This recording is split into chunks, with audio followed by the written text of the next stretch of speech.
दोस्तों, राजस्थान के गैंगस्टर वाली कहानी सीरीज अभी चल रही है। राजस्थान के शेखावाटी में जब गैंगस्टर का कल्चर शुरू हुआ था तब इसके मुख्य 3 किरदार थे, राजू ठेहट, बलबीर बानुड़ा और आनंदपाल सिंह। पिछले साल राजू ठेहट के मौत के साथ ही इन तीनों की कहानी तो खत्म हो गई, लेकिन जो एक चीज खत्म होने का नाम नहीं ले रही है वो है राजस्थान का गैंग वॉर। दोस्तों, हमने आपको राजू ठेहट और आनंदपाल सिंह के कहानी को पहले ही सुना दिया था, लेकिन आज हम आपको बलबीर बानुड़ा की कहानी सुनाने वाले हैं।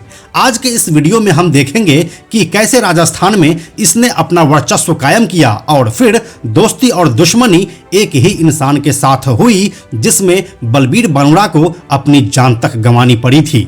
साथ ही हम यह भी देखेंगे कि बलबीर बानुड़ा के मौत के बाद उसका भतीजा पवन बानुड़ा और बेटा सुभाष बानुड़ा अब किससे बदला लेने का इंतजार कर रहा है और किस हाल में है उसका पूरा परिवार। तो चलिए इस कहानी को बिल्कुल शुरू से शुरू करते हैं।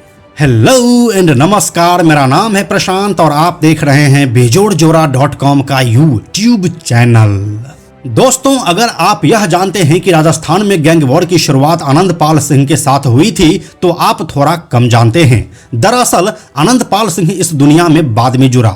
इससे पहले कौन कौन से किरदार थे, आइए हम सबसे पहले आपको यह बताते हैं।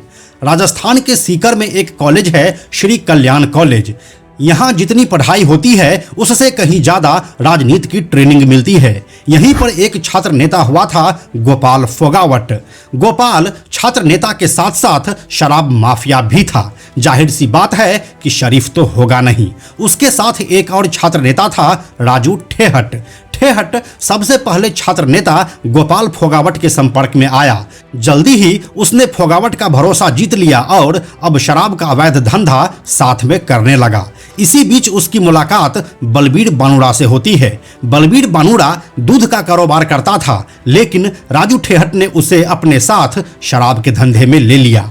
दोनों अब साथ में मिलकर काम करने लगे। उन्हीं दिनों सीकर में भेभाराम नाम का एक शख्स शराब के अवैध कारोबार से जुड़ा था।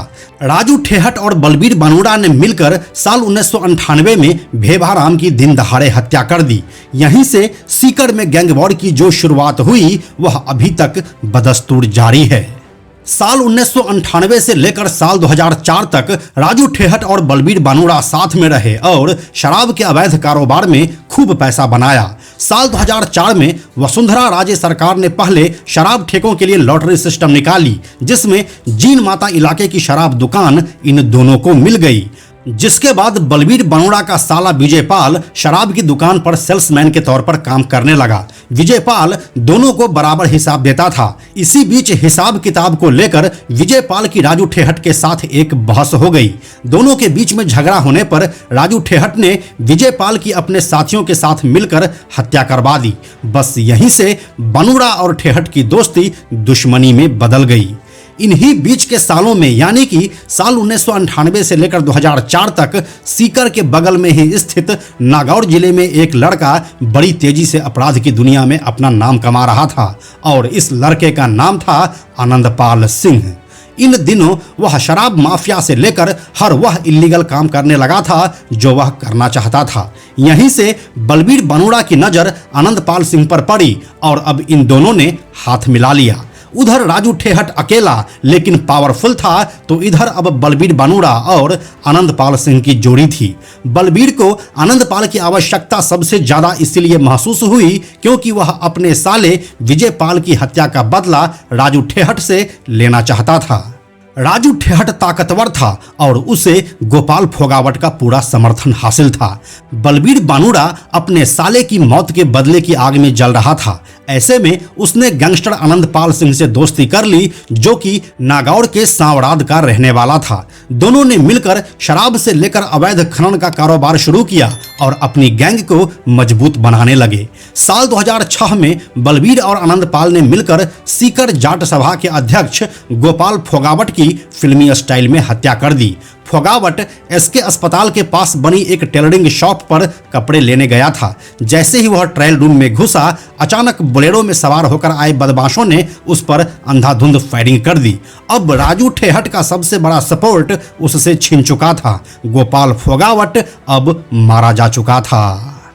गोपाल फोगावट की मौत के बाद बलबीर बनूड़ा और आनंदपाल गैंग और ज्यादा मजबूत हो गया। दोनों का खौफ लगातार बढ़ता जा रहा था। इसी बीच साल 2006 में बनूड़ा ने आनंदपाल के साथ मिलकर नागौर के डीडवाना में जीवन गोदारा की हत्या कर दी। इन दोनों के बीच मामला जातिगत और राजनीतिक वर्चस्व की भी थी, जिसके बाद से राजू ठेहट और आनंदपाल गैंग के बीच राजस्थान के कई हिस्सों में कई बार गैंग वॉर हुआ। फिर साल 2012 में तीनों को राजस्थान पुलिस ने गिरफ्तार कर लिया। इसी बीच बलबीर गैंग से सुभाष बराला भी जुड़ गया और फिर उसी ने पूरी प्लानिंग के तहत सीकर जेल में बंद राजू ठेहट के ऊपर 26 जनवरी 2013 को फायरिंग कर दी। गोली राजू के सर में जाकर लगी, जिसे कभी निकाला नहीं जा सका, लेकिन राजू ठेहट जिंदा बच चुका था। राजू ठेहट पर सीकर जेल में हुई फायरिंग के बाद दोनों गैंगों को अलग अलग जेल में शिफ्ट कर दिया गया। आनंदपाल और बलबीर बनूड़ा को इसके बाद बीकानेर जेल में शिफ्ट कर दिया गया। लेकिन यहाँ पर ट्विस्ट यह निकला कि राजू ठेहट के भाई ओमा ठेहट का साला जयप्रकाश और उसका दोस्त रामपाल जाट भी उस दौरान बीकानेर जेल में ही बंद थे। बात 24 जुलाई 2014 की है, जब जयप्रकाश ने बीकानेर जेल में बलबीर बनूड़ा और आनंदपाल सिंह पर हमला कर दिया। फायरिंग में बलबीर बनूड़ा की मौत हो गई, लेकिन आनंदपाल सिंह बच गया। जेल में कैदियों के बीच मारपीट और झड़प हो गई, जिसके बाद आनंदपाल ने अन्य कैदियों के साथ मिलकर जयप्रकाश और रामपाल दोनों को पत्थर से ही मार डाला। बलबीर बनूड़ा की कहानी यहाँ पर खत्म हो चुकी थी। बलबीर बनूड़ा की बीकानेर जेल में हत्या के बाद ठेहट गैंग का हौसला और ज्यादा बढ़ गया था, लेकिन अभी तक आनंदपाल ने हार नहीं मानी थी। वह पुलिस के लिए लगातार चुनौती बन रहा था। फिर 3 सालों के बाद 24 जून 2017 को चूरू के मालासार गांव में एक एनकाउंटर हुआ, जिसमें आनंदपाल सिंह मारा गया। उसकी एक डिटेल कहानी है जो हम आपको इस वीडियो में बता चुके हैं, जिसे आप ऊपर के आई बटन पर क्लिक करके देख सकते हैं। वैसे तो अब बलबीर बनूड़ा की कहानी खत्म हो चुकी थी, लेकिन कोई था जो उसके इस कारवां को आगे बढ़ाना चाहता था, जिसमें सबसे पहला नाम था बलबीर बनूड़ा के बेटे सुभाष बनूड़ा का और दूसरा नाम था उसके भतीजे पवन बनूड़ा का। बलबीर के बाद ये दोनों आनंदपाल सिंह के साथ जुड़ गया। अगर बलबीर के बेटे सुभाष बनूड़ा के बारे में हम आपको बताएं तो जब बलबीर मारा गया था तब वह सिर्फ 14 साल का ही था और 10वीं में पढ़ रहा था। वह हिसार में बॉक्सिंग की तैयारी कर रहा था और स्टेट चैंपियनशिप भी खेल चुका था। वहीं अगर हम उसके भतीजे पवन बनूड़ा के बारे में आपको बताएं तो बलबीर के मौत से 6 महीने पहले उसे इलाहाबाद बैंक में सरकारी नौकरी लगी थी और सिर्फ 1 महीने पहले ही उसकी शादी भी हुई थी। लेकिन बलबीर के मौत के बाद सब कुछ बदल गया। वह अपनी सरकारी नौकरी छोड़कर घर आ गया और अब वह अपने काका की मौत का बदला लेना चाहता है। आज की तारीख में बलबीर बनूड़ा के घर में सिर्फ उसकी मां और विधवा पत्नी रहती है।